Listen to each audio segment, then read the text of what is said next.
The Price of Passage Chapter 1. The Long Haul October 12, 1978, 8:47 p.m. near Grand Island, Nebraska. My name's Carl Hensley. I'm 42, a trucker out of Grand Island, Nebraska, hauling freight for a grain company that pays just enough to keep the lights on. I've been driving since I was 20, crisscrossing the Midwest, mostly corn and soybean loads to Kansas City or Omaha. It's not a bad life, but it's a lonely one. The road's my home now, more than the rented trailer I sleep in 3 nights a week. Tonight, I'm headed to a processing plant in North Platte, a straight shot west on a two-lane blacktop called Route 19. Never heard of it before, but the dispatcher swore it'd cut my time by an hour. I'm behind on payments, truck's got a lien, and the bank's breathing down my neck. So I took the job. The cab smells like stale coffee and cigarette smoke. My thermos is half empty, and the radio's spitting static, picking up nothing but a faint gospel station that fades in and out. I've got a ham sandwich wrapped in wax paper on the passenger seat, a pack of Winstons, and a road atlas that's seen better days. The sky's clear, stars sharp as knife points, but the air's got that October bite.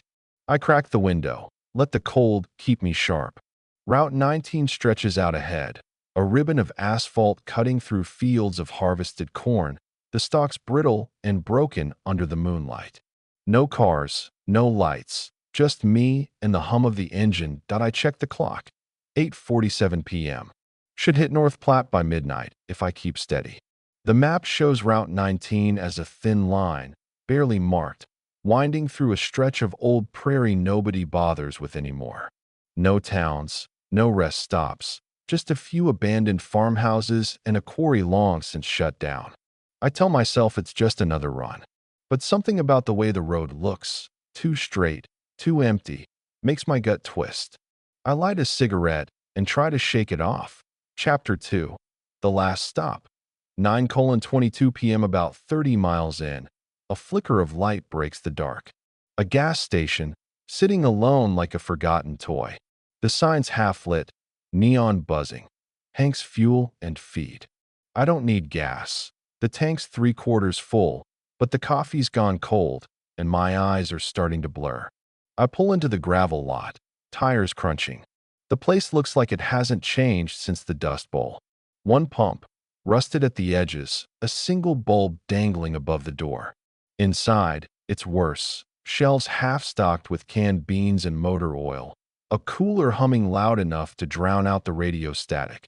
Behind the counter sits a woman, maybe 60, hair pulled back tight, face like cracked leather. She's knitting, needles clicking in rhythm. I grab a coffee from a pot that looks older than my truck. Evening, I say, setting $1 on the counter. She doesn't look up. Where you headed? Her voice is low, like she's used to talking to ghosts.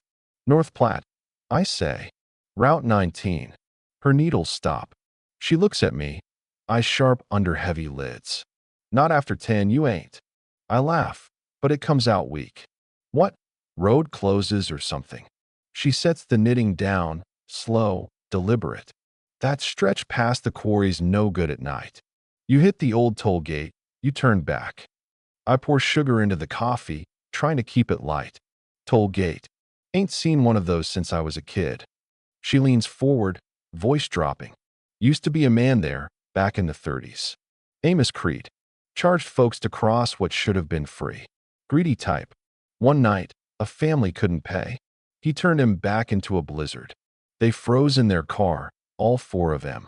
Town burned the gate down with him in it. I sip the coffee, bitter as tar. Ghost story, huh? She doesn't smile. He's still there. Asks for more than coins now. I pay and head for the door, her words sticking like damp cold. Thanks for the coffee, I say. She calls after me. Don't stop for him, Carl. I freeze. Never told her my name. Chapter 3. The road narrows. 10:01 p.m. Back on Route 19, the night feels heavier.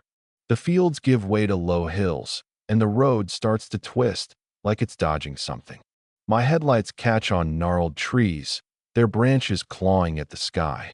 The radio's dead now, just a low hum like someone breathing too close. I check the atlas again.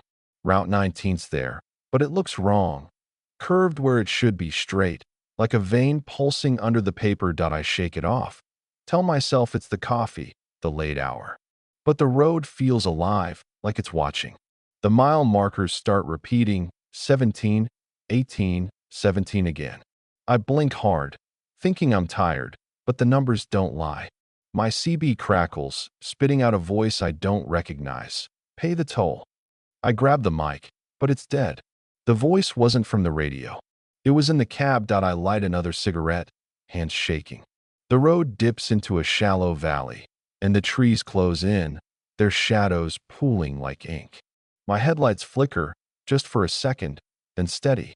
Up ahead, a sign, Quarry Pass, 2 miles. The atlas doesn't show a pass. I glance at the clock, 10:01 p.m. It hasn't moved in 10 minutes. Chapter 4. The Gate. 10:28 p.m. The road curves sharp, and there it is, a toll gate, squatting in the middle of the asphalt like a spider. Wood frame, weathered gray, with a single window smudged with grime. A faded sign reads, "Stop, pay toll." My headlights catch a figure inside, tall and thin, motionless. I slow the truck, heart thumping. The gate's arm is down, a rusted bar blocking the road. I lean out the window. "Hey, what's the toll?" No answer. The figure doesn't move, just stands there, head tilted like it's listening to something I can't hear. I flick on the high beams. The light hits the window, and I see him, Amos Creed, or whatever's left of him. His face is wrong, like melted wax, one eye clouded white. His uniform's charred, collar blackened, sleeves stained with something dark. The toll tray slides out, metal scraping like a knife on bone. It's empty, waiting. I dig in my pocket, find a handful of quarters, and drop them in. The tray doesn't move. Instead, it shakes, coins rattling like they're angry. The cab lights flicker, and the windshield fogs up fast. Words appear, scratched into the mist. Not enough. I slam the truck into reverse, but the engine stalls. The tray slides back out. Something's in it now, my pocket knife, the one my brother gave me before he shipped out to Vietnam. I never carry it, keep it in the glove box for luck. I check the glove box. Empty. My stomach drops. Chapter 5. The price. 11:03 p.m. I grab the knife, its handle cold as ice. The blade's dull, nicked from years of neglect, but it feels heavier than it should. I set it back in the tray, hoping it's enough. The tray retracts, slow and deliberate. The gate arm rises with a groan, and the figure in the booth doesn't move, just watches. I hit the gas, tires squealing as I push through. The booth shrinks in the rear view, but the light inside burns brighter, like it's following me. The road twists tighter, trees pressing in like they're trying to swallow the truck. The dashboard clock blinks, 11:03 p.m. It hasn't changed. The radio hisses, spitting out a single word. More. I turn it off, but the voice lingers, echoing in my skull. I check the mirrors. Nothing but darkness. Yet I feel eyes on me, heavy and unblinking. A mile later, the truck sputters. The fuel gauge is fine, but the engine coughs like it's choking. I pull over, heart racing, and pop the hood. Nothing's wrong. No leaks, no loose wires. I climb back in, and the toll tray's there, under the dash where it shouldn't be. It slides out, empty again. Waiting. I slam it shut, but it opens again, slower, like it's mocking me. Chapter 6. The Cabin. 11:42 p.m. The road loops back on itself, mile markers repeating. 22, 23, 22. I'm driving in circles, but there's no turn off, no exit. The trees are thicker now, their branches scraping the truck's roof. Then, a light ahead, not the booth, but a cabin tucked into a clearing. Its small, clapboard siding peeling like old skin, a single lantern glowing on the porch. I stop the truck and approach, boots crunching on gravel. I knock, then pound. Anyone there? I need help. The door opens, revealing a man in his 80s, face lined like a road map. He's wearing overalls, eyes sunken but sharp. You didn't pay him, did you? He says, voice like gravel. Pay who? I ask, though I know. He steps aside, letting me in. The cabin smells of damp wood and kerosene. A single photo sits on the mantel. A younger him beside a man in a toll booth uniform, same charred collar I saw earlier. That's Amos, he says. My cousin. Ran that gate till the fire. Now he takes what you owe, one way or another. He hands me a coin, heavy and tarnished, stamped with a symbol, a road curling into a spiral. Give him this. It's all I got left. I turn it over. One side reads, one way. The other's blank. What's it worth? I ask. He looks at me, eyes hard. More than you think. Chapter 7. The second gate. 12:19 a.m. I leave the cabin, coin in my pocket. The road's waiting, and so's the booth, brighter now, like it's been polished by the dark. Amos stands outside, motionless, his burned face catching the light. The tray's already out, waiting. I drop the coin in, expecting it to vanish. It doesn't. The tray shakes, coin rattling, and slides back out. The windshield fogs again, words forming. Yours. I grip the coin, its edges biting my palm. The old man said it had to be mine, something I value. I think of the knife, the watch I lost years ago, the wedding band I pawned after the divorce. What's left? I dig through the glove box, find a photo of my daughter, Ellie. Haven't seen her in years, not since her mom took her to Chicago. I hesitate, then set it in the tray. It retracts. The gate arm lifts.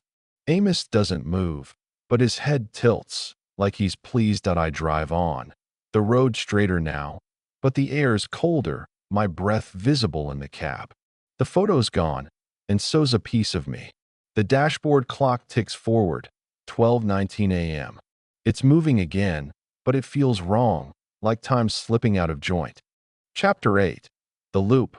1:07 a.m. The road doesn't end. It curves, dips, repeats. I pass the same rusted tractor 3 times, its wheels frozen in the dirt. The trees are skeletal now, branches like fingers pointing me forward. The CB crackles again. Pay. I slam the mic down, but the voice keeps coming, low and insistent. The toll tray slides out again under the dash. Inside is my daughter's locket, one I swore I'd never touch. I kept it in my wallet, a reminder of what I lost. Now it's here, gleaming like it's new that I don't touch it. I floor the gas, trying to outrun the booth, the voice, the road itself. The truck roars, but the scenery doesn't change. Same trees, same signs, same weight in the air. The locket sits in the tray, untouched, but the cab grows colder, frost creeping up the windows. I hear footsteps outside, slow and deliberate, circling the truck. I don't look. I just drive out a mile later. The booth appears again, same as before but older, like it's been rotting for centuries. Amos is inside, his burned hand pressed against the glass. The tray's out, but the locket's still in my cab. I grab it, hands shaking, and throw it into the tray. It retracts. The gate arm lifts, but the dashboard screen flickers. Not done. Chapter 9. The Final Toll. 2:33 a.m. I'm losing it. The road's a maze now, twisting back on itself like a snake. The booth appears every few miles, each time more decayed. Amos's figure sharper, his burns more vivid. I've given the locket, the photo, every coin in my pocket. What's left? My hands are shaking, my pinky nail gone, just like the last time I tried to cheat. I don't remember losing it. The truck sputters again, headlights dimming. I pull over, heart pounding, and step out. The air's thick, like breathing mud. The booth is 10 feet away, but Amos isn't inside. He's on the road, standing in my headlights, cap low, face hidden. The tray slides out, empty. I have nothing left, nothing I can touch. Then I feel it, a weight in my chest, like something's being pulled out. I stumble back to the truck, slam the door, and drive. The booth stays behind, but the road doesn't change. The dashboard screen pulses, payment due. I scream, "What do you want?" The radio answers, not in words but in a low groan, like wood splitting under heat. I look at my hands. My ring fingers bare, not just the ring, but the skin where it sat, smooth and new, like it was never mine. Chapter 10. The Open Road. 3:15 a.m. I don't know what I gave him. Something broke inside me, something I can't name. The booth hasn't appeared in miles. The road straightens, trees thinning into open fields. A sign reads, North Platte, 10 miles. My phone buzzes, first signal all night. The GPS blinks alive, showing Route 19 like it's always been there. I make the delivery at 3:45 a.m., unloading grain in silence. The foreman doesn't ask questions, just signs the slip that I drive home, the sky lightening to a bruised purple. The truck feels lighter, but I don't. I check my wallet. Ellie's locket is back, but the photo's gone. My pinky nail's still missing. I quit gambling that week, sold the truck to pay the bank. I stick to main roads now, interstates with bright lights and 24-hour diners. But sometimes, late at night, I see a flicker in the rear view, a burned figure, cap low, standing just off the shoulder. I don't stop. I don't look back. And I never take Route 19 again. The Price of Passage. Conclusion October 13, 1978, for 02 a.m. Outskirts of North Platte, Nebraska. The delivery's done. The grain unloaded. The foreman's signature scrawled on the clipboard. I'm back in the cab, engine idling, but I don't move. My hands are still wrapped around the steering wheel, knuckles white, like letting go might unravel something I'm not ready to face. The warehouse lights cast long shadows across the lot, and the air smells of dust and diesel. North Platte's quiet, just a few street lights flickering in the distance, but it feels like a different world from the road I was on an hour ago. The dashboard clock ticks normally now, 4:02 a.m. The GPS is still alive, showing me parked on a service road off Highway 30. Route 19 isn't on the screen anymore. I check the atlas, flipping through pages that crinkle under my fingers. It's there, a faint gray line, but it looks faded, like it's been erased and redrawn by a shaky hand that I light a cigarette, the last in the pack, and the smoke curls up to the ceiling of the cab.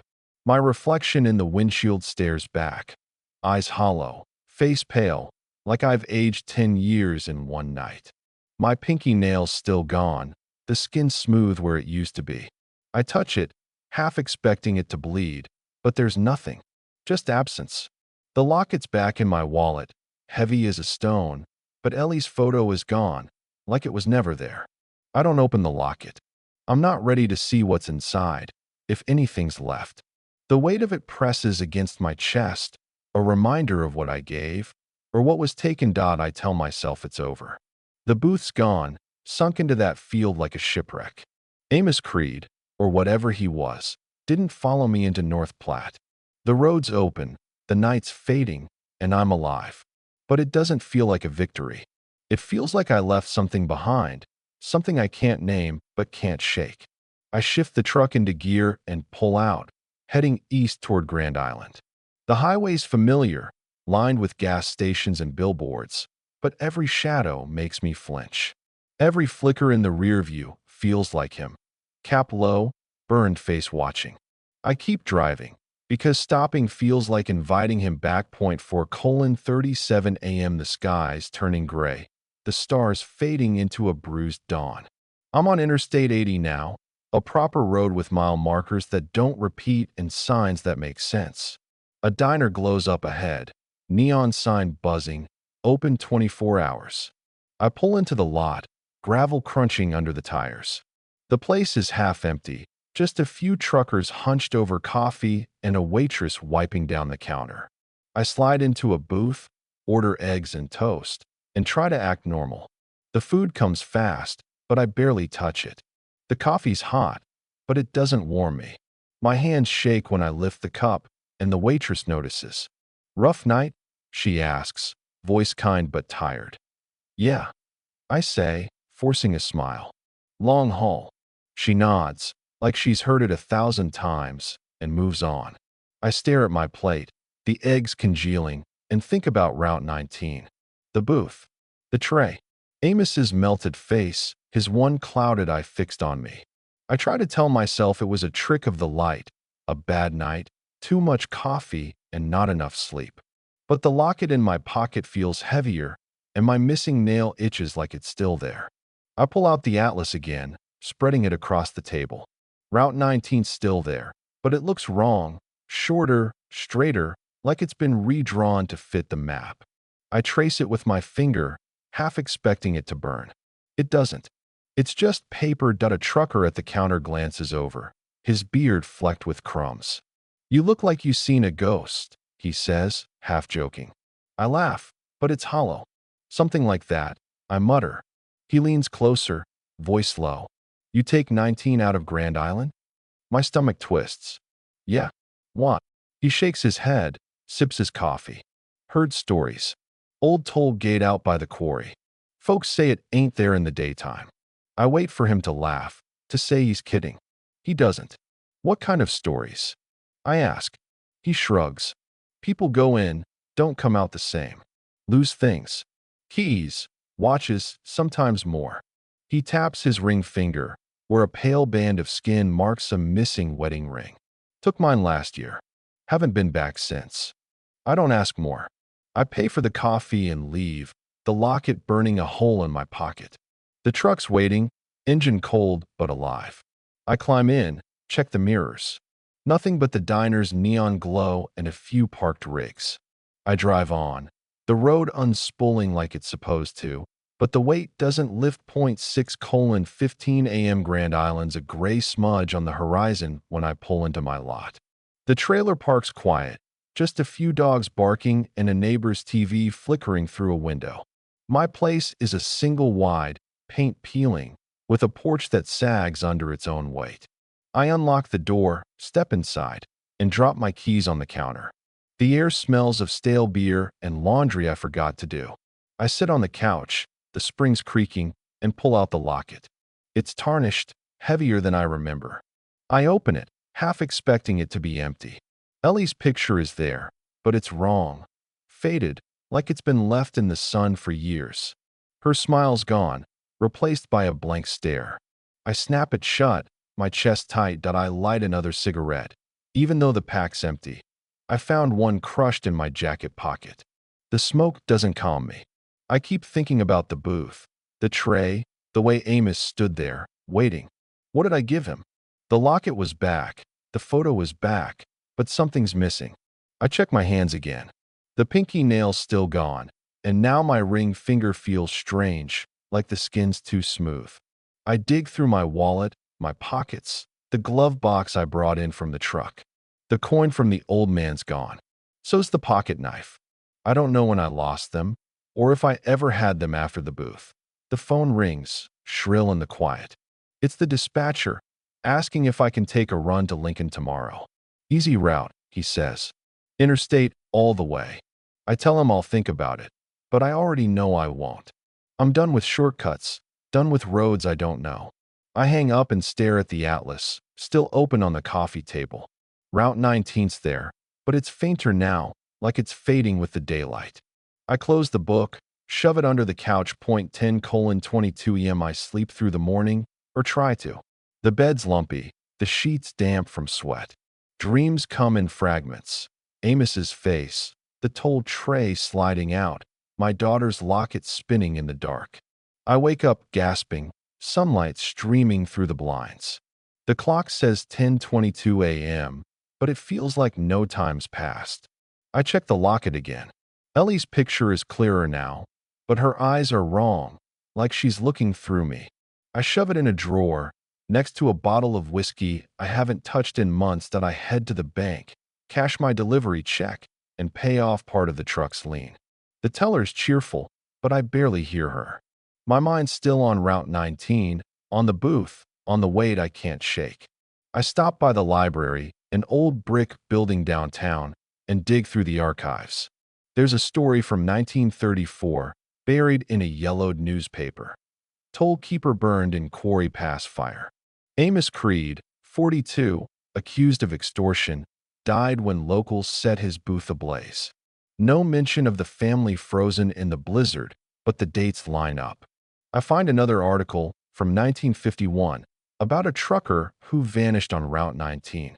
His rig was found, empty, keys still in the ignition. I stop reading. Back home, I call Ellie's mom in Chicago. She picks up on the third ring, voice sharp. "What do you want, Carl?"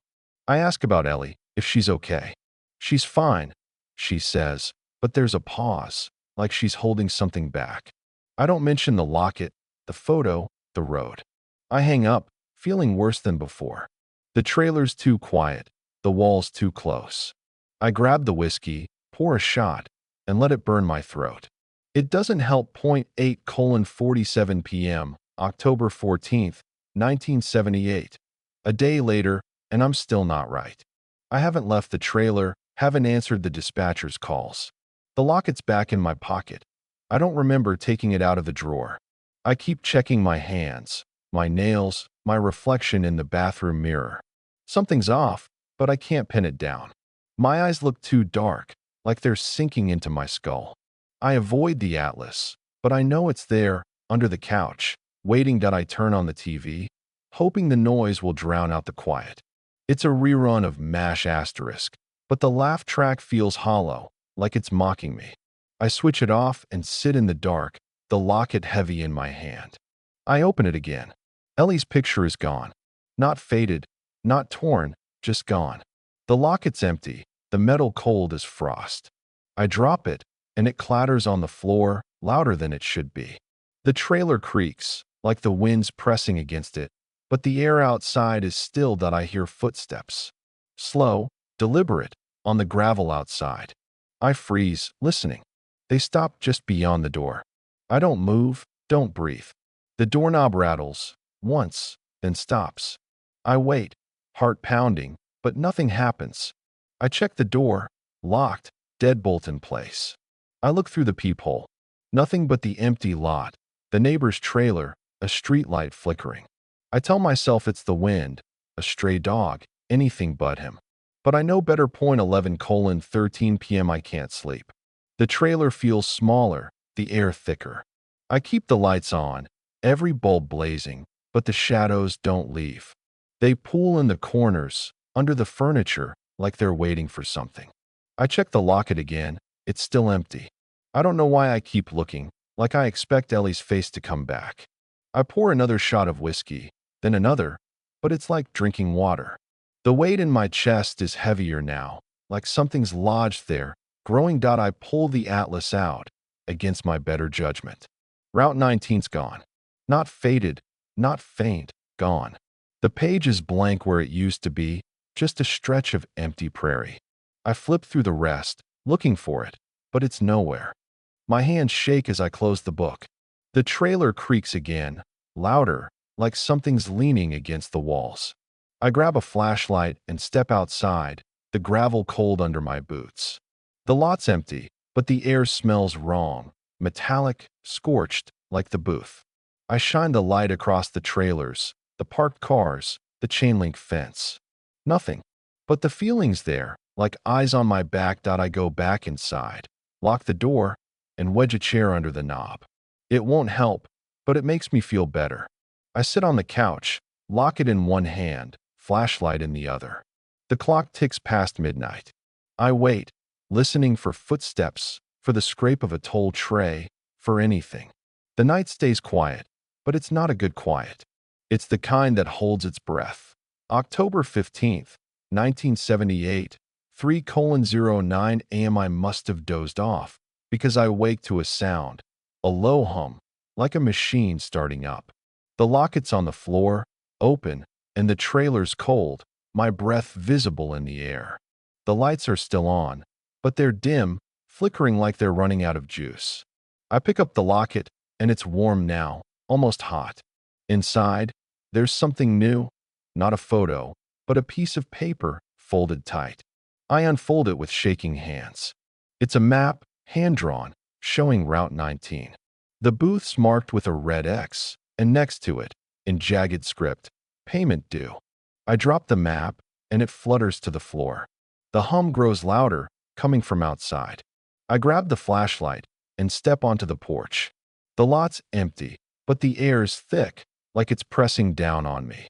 I shine the light toward the street, and there it is, the booth, standing under the streetlight like it's always been there. The tray's out, gleaming in the beam. Amos is inside, his burned face clear now, one eye white, the other black as oil. He doesn't move, just watches that I back into the trailer, slam the door, and lock it. The hum's inside now, vibrating through the walls. The locket's on the couch, open again, the map gone. I grab it, shove it in my pocket, and run to the bedroom, pulling the curtains shut. The hum stops, but the silence is worse. I hear the tray scrape, scrape, scrape, like it's sliding out from under the bed. I don't look. I can't. I climb under the covers, flashlight on, like a kid scared of the dark. The locket burns through my pocket, and I know he's still out there, waiting. 6:42 a.m. morning comes, gray and cold. The trailer's quiet, the light's steady. The locket's cold again, empty. I check under the bed. No tray, no map. I step outside, half expecting the booth to be there, but the lot's empty, just gravel and weeds. I drive to the diner, order coffee, and sit in the same booth. The waitress doesn't ask questions, just pours. I open the atlas again.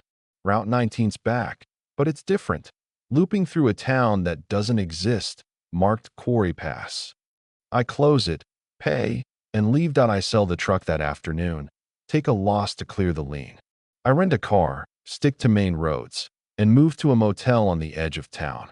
I don't tell anyone about Route 19, not even Ellie's mom when I call to check on her again. She's fine, she says, but her voice is tight, like she knows something's wrong. I don't ask. I can't. October 20th, 1978, 9:17 p.m. A week later. I'm still in the motel, living out of a duffel bag. I've got a job at a warehouse, loading crates, no driving. The locket's in a lockbox under the bed, but I check it every night.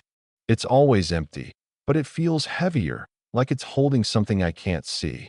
I don't sleep much. The dreams are worse now. Amos standing in the booth, the tray sliding out, my hands empty. Sometimes I hear footsteps outside the motel, slow and deliberate. But when I look, there's nothing. I go back to the library, dig deeper. There's a book, self-published, about Nebraska ghost stories. Route 19's mentioned in a chapter called The Toll Keeper's Debt. Amos Creed, born 1892, died 1934. The fire wasn't the end, it says. He's bound to the road, collecting what's owed. The book lists others, truckers, travelers, locals, who took Route 19 and lost something. A watch, a ring, a child's toy. One man lost his shadow, swore it never followed him again. I laugh, but it's weak. I check my shadow on the library floor. It's there, but it feels thin, like it's stretched too far. I stop driving at night. I stick to daylight, main roads, places with people. But the weight's still there, in my chest, my pocket, my dreams. I see Amos in every shadow, every flicker of light. The locket's heavier now, like it's pulling me back to Route 19. I don't go? I won't. But I know he's waiting, and I know what he wants. Something I value. Something I can't name. November 3rd, 1978, 2:14 a.m. I wake to the hum again. Louder, like a swarm of bees inside the walls. The motel room's cold, the air thick with that scorched metal smell. The locket's on the nightstand, open, though I locked it away. Inside is a new photo, not Ellie, but me, standing in front of the booth, Amos behind me, his hand on my shoulder. I don't remember the picture being taken. I burn it in the sink, the flames licking up the edges, but the locket's still warm, like it's alive. I leave the motel that morning, move to another town, Hastings, 30 miles away. I get a new job, a new phone number, a new life. But the locket comes with me, no matter how many times I try to lose it. I find it in my pocket, my bag, under my pillow. The booth follows, too, not on the road, but in my dreams, in the corners of my eyes, in the quiet moments when I'm alone. January 12th, 1979, 5:55 m. 3 months later, I'm still running. I don't drive anymore, not even in daylight. I work nights at a factory, sorting boxes under fluorescent lights. The locket's in a safe deposit box at the bank, but I feel it, like a tether pulling me back. I don't talk about Route 19, don't think about it if I can help it. But it's there, in the hum of the machines, the scrape of a box across the floor, the shadow that doesn't quite match my own. I call Ellie one last time, on her birthday. She's 12 now, voice bright but distant. "I miss you, Dad," she says, and it breaks me. I don't tell her about the locket, the booth, the thing I gave to get free. I don't know what it was, but I feel it missing, like a hole in my chest. I hang up and cry. The first time in years. The factory's quiet tonight. Just me and the hum of the conveyor belt. I glance at the clock. 5:55 a.m. The lights flicker, just for a second. I look down, and there's a tray under the sorting table, metal, gleaming, empty. Waiting. I don't move. I don't breathe. The hum grows louder, and I know he's here. Amos, or whatever he is, standing just out of sight. I close my eyes, grip the edge of the table, and wait for the tray to slide back. It doesn't. The light's steady, the hum fades, and when I look again, the tray's gone, but I know it's not over. It'll never be over. I paid the toll, but not enough. He's still out there, on Route 19, in the shadows, in the quiet. And I'm still his, whether I drive or not. I check my hands. Another nail's gone. Ring finger, left hand. The skin's smooth, like it was never there. I don't scream. I don't run. I just keep sorting boxes, because it's all I know to do. But every night, I feel him, waiting for the rest of what I owe.